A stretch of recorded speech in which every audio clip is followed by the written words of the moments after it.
علیکم ملګرو دا زموږ یو ورور دی د انان نومجي په خانوځي منګل آباد کې ډېر وخت تر کړی دا اوس ماخستن د کډ روانه د افغانستان وطن له او د انان خان به زما خیال پیدایش هم د دې ځای نو د انان پیدایش هم د دې ځای کې دی انان له موږ سره دونه بهترینه دغه کړی دی همسایه‌توب چې یقینا هم والله که مې زړه پر کوي خو اوس د حکومت پالیسي ده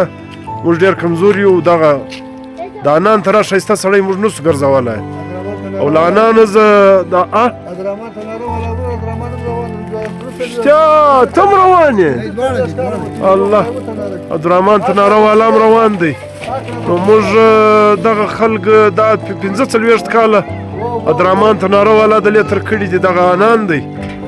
ته یې خالي 2 منټه راسئ یو خبره مازې وکړئ دغه دوې خبرې وکړي ښه دی دا د کلي دپاره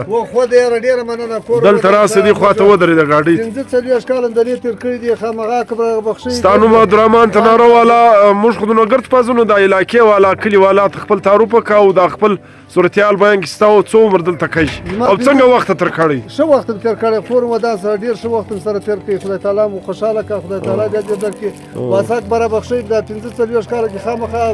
موږ به ستۍ به خوړلي ستۍ به زموږ به خوړلي او خامخا ته باک را بخښې وروره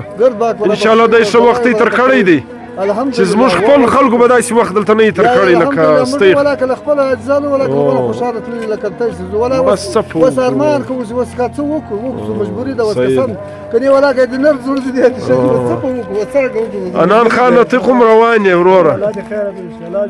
وروره الله د خیر در پیش کړي دا سپېره کله یې را پرېږدې وروره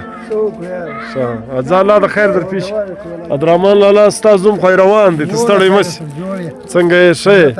صحت برابر دی یا شکر دی خیر دی او الله دې امین کوم وخت هم سره تېر کړی ده او ۵ شپې هم سره تېرې کړي دي دا چې وخت مې تېر کړی لکه خپل ورونه بلکل ورونه هم دغه زیاته د وخت نشي تېرولی بېشک بېشک کور هم ودانه دي ولا موږ همیشه دپاره تاسې مننه کوو ستا کور ودان اوس موږ زغرد ستې خدمت کوو د ګردو والله الله مو مل سه وروره دعایو به کوئ ډېره مننه